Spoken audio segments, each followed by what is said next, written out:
Okay, I gather you have presents up here. Yes, you have presents up here. You can walk up anytime during the lecture and quietly take your present if you want.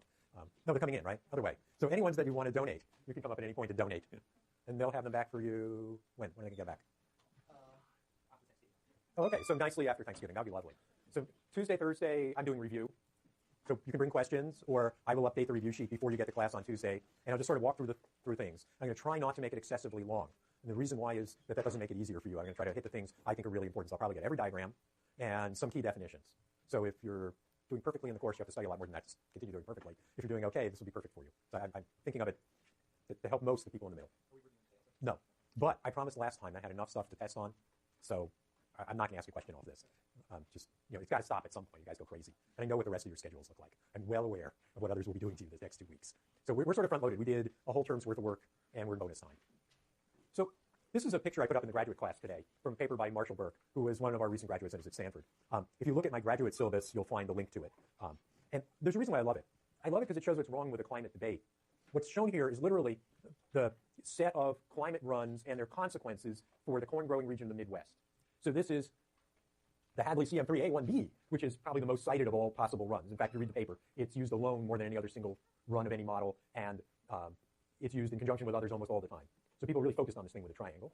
And it says precipitation is going to be about unchanged, and way out to the end of the century, you're going to get as much as 5 degrees change in temperature, right? So what Marshall and many co-authors did is they went and they got all of the runs that were done that people submitted to IPCC. And they read the text that went with it. And the text that went with it said, we don't know which one of these is best. Do we know which one of these is best? No, we don't know. Is one of these much more likely than the others? No, we don't have any judgment on that. So if you read the text says, all things legitimate here, equally legitimate. The 3 things down here, A1, B1, A2, these are coded for how much stuff we stick in the atmosphere, how many tons of CO2 we stick in the atmosphere. So there are 3 different input scenarios to a giant climate model. And then the climate model says many things, but they took off 2 pieces of information from each climate model. One piece was change in precip, the other was change in temperature. If the change in temperature is large and the change in precip is nicely negative, then you have a drought, and you have absolutely disastrous outcomes. So this black run, which is an A2 run in a model that has these other 2 runs in it. Here's the A2 inputs, in other words, lots of CO2. Here's kind of midpoint CO2 in. Here's kind of minimal CO2 in, but the same global circulation model. And you get the 3 outputs. Well, this is obviously a really bad thing. This is the planet fire, right? This is where suddenly the United States goes from growing 3,000 calories a person to maybe 1,500 or something. Grow a lot of calories in the Midwest, right? So this is disaster. The things in the kind of 0 range here, 0 precip change, in reality, all of those things are bad, but not the end of life as you know it. When you get out here at a high temperature, some of my friends think the high temperature with a precip, the same is going to be problematic. Others would say, no, not as problematic as you think. So it's very hard to tell in the historical record high temperature from high temperature and low humidity. Because you get high temperature in the Midwest, what do you get? Low humidity. You get the sun and no rain. It's very hard to tell them apart. But this is kind of middle, and up here, actually, is fine. You get a little more rain, that wouldn't be terrible. I guess that one way at the top would be terrible, everything would be underwater. But basically, in the middle here, it's not terrible. Well, why did Marshall and friends do this? Because all of the what will happen to agriculture kind of articles focus right here. And so when you read them, you think, oh, climate change. Climate change is going to make things a little bit worse, but there's lots of other stuff going on in the world, not to worry.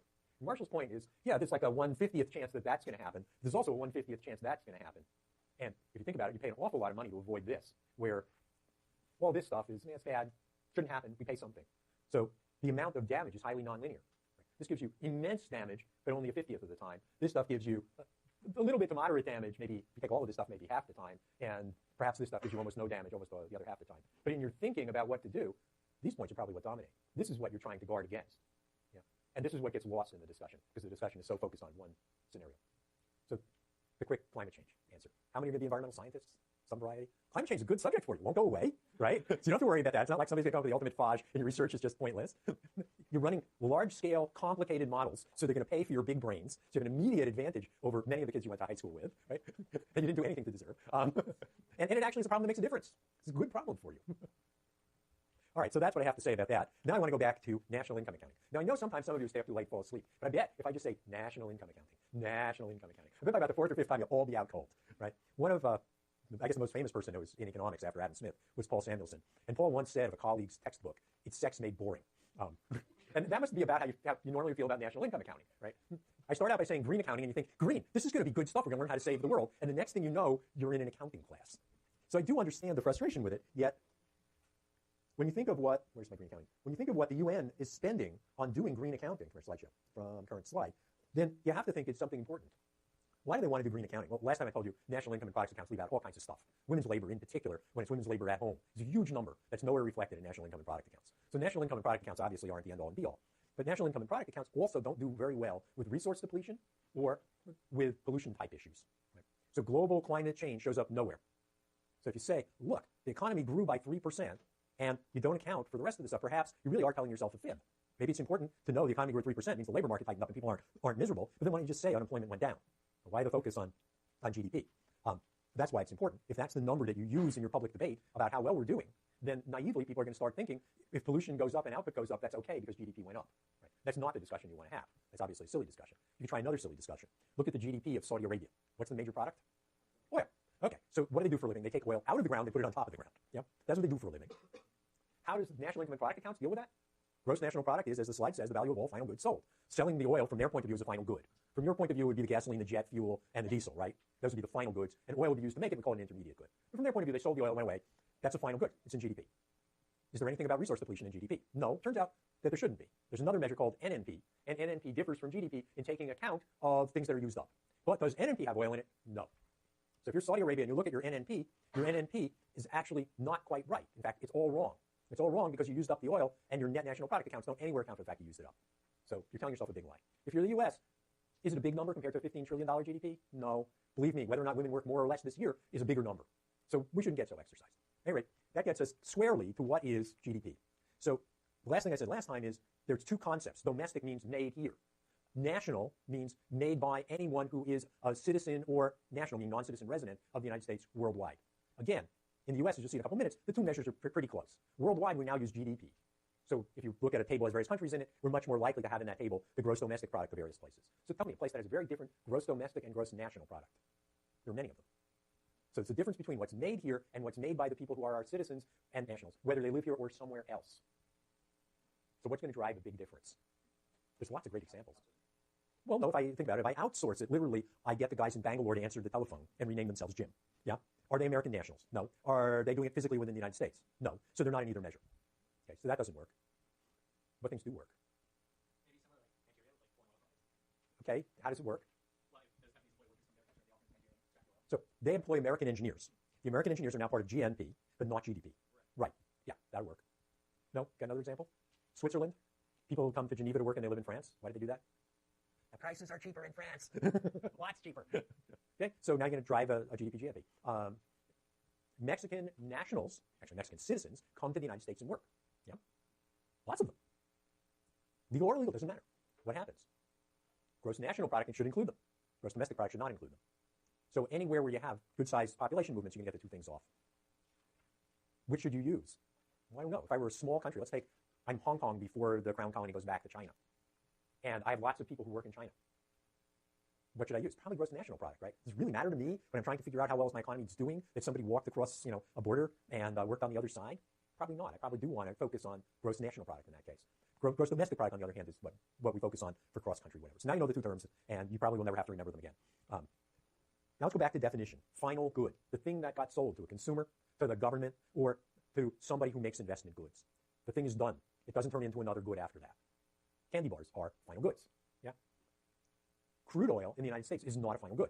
It's sold to a refinery. The refinery then sells it as a final good. Why don't I want to count crude oil as a final good? Because then I'm essentially going to count it twice. I'm going to count the crude oil, and then when I count the gasoline, what's most of the value of the gasoline? The crude oil. And so it's going to count it an endless number of times. So everything's counted exactly once by counting it as a final good. The final good. Let's think of some sort of air. Let's think of air quality. Conventional air quality. Yeah. Is air a final good? It's not marketed. We know that. But is it in concept a final good? Am I a consumer? Did I consume it? It's a final good. Okay? So that would be a final good. Is it marketed?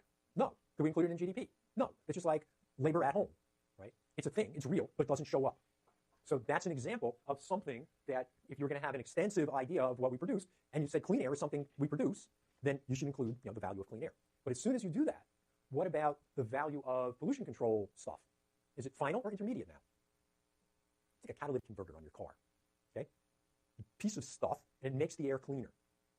So in concept, if you count the value of the clean air, should you still be counting the value of the things that make clean air?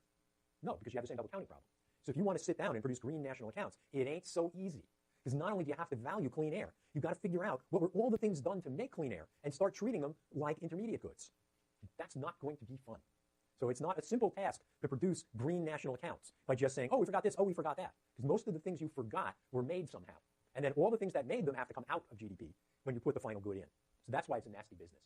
So final goods, candy bars. Steel, no, right? Steel's intermediate good. I make cars out of it. Cars are the things I finally sell, and so on. So we got it. All right, so here's some examples. Farmers paid for land that grows birds. That's the Conservation Reserve Program. At one point, it was 35 million acres. So a good-sized state, like the size of the state of Maine, was rented from farmers on 10-year conservation leases. They planted conservation covers, meaning they plant some kind of grass that'll keep the soil from blowing away. And that provided an immense amount of habitat for birds. The payment to the farmers counts. The birds don't count. If the birds count, and the birds are really the final good out of here, then you've got to stop counting the payments. It's one way or the other. Can't count it twice. Yeah, but it's more complicated, really. You have an SCR unit on a power plant. Well, let's see if I can really tell you how it works.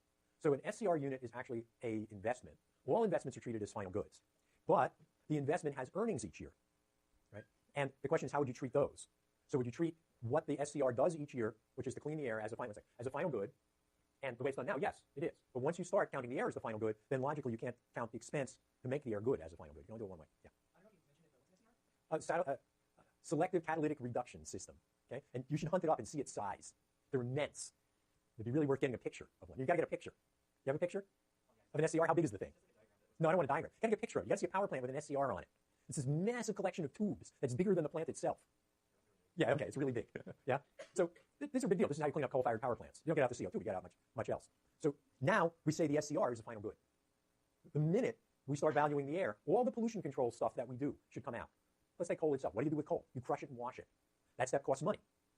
Why do we do that step? We do that step to make cleaner air. If we weren't going to make cleaner air, we probably wouldn't do it. So now I should start pulling out of my processing of coal all the things that made clean air, because I'm going to value the clean air. So it's A or B. You can't have it both ways. Okay, so GDP values things to make the planet better, but not to change the value of the planet itself. That's the point of what GDP does. Any activity you do that's marketed that makes the planet better is in GDP. You have an SCR, that's in GDP. But the change in how clean the planet is doesn't show up. And if you do green accounting properly, when you add one, you have to delete the other. And that is not what people are talking about. They're talking about adding one and leaving the other in. When I went to graduate school, it was the second year after they didn't make us learn this stuff. And so I had to learn it later, which probably means they should have made us learn it. So here's gross domestic product at the top. It's 2008. It's $14 trillion. It's now up around 15 trillion. And here's the things we do to get the various other aggregates. We add the income from the rest of the world. We subtract our payments to the rest of the world. We get gross national product. Then we take out depreciation. So imagine you have 100 machines. Let's talk about how those would get valued. First, I buy the 100 machines. I'm talking about machines that are going to last many, many years that produce some kind of product. When I buy the 100 machines, it's called investment. That's in gross national and gross domestic product. So that's there. But then each year, 5% of the machines die. And that's approximately right, 4 to 5%. Those deaths need to come out. And they come out in the form of consumption of fixed capital. So that's what that is. I put in all my investment, and now I'm taking out all my depreciation. The number down here is called net national product, because it took out the depreciation. This is where if I were going to do the accounts, it would say consumption of fixed capital and natural resources. This is where I would take out the value of the raw oil that I used up and the value of the trees still standing that I cut down. Yeah? And then I'd have a net national product that properly accounted for resource stocks. That would not be too hard to do. Like I said earlier, if you're Saudi Arabia and you did net that way, it'd make a big difference. If you go choose a forest firm, go find Plum Creek Timber. It's an interesting firm. Go find its 10K. You need to learn about 10Ks. It's like real life. These are their reports, their annual reports. Without the fluffy, we did really well this year, we lost more money than last year sort of stuff. This is the straight hope. And you look at their annual reports, you'll see in their annual reports they do account for their change in timber stock. So they do produce the number that allows you to tell, did these guys do well or did they just run down their timber stock? Let's go through that one more time. I'm a timber company, big timber owning company. I own hundreds of thousands of acres worldwide. Yeah? I take this stuff and I cut it down and I sell it to people. And as a result of doing that, I just have less stuff. So now to know what I was really doing, you not only need to know how much money did I make, but how much did I run down my stock of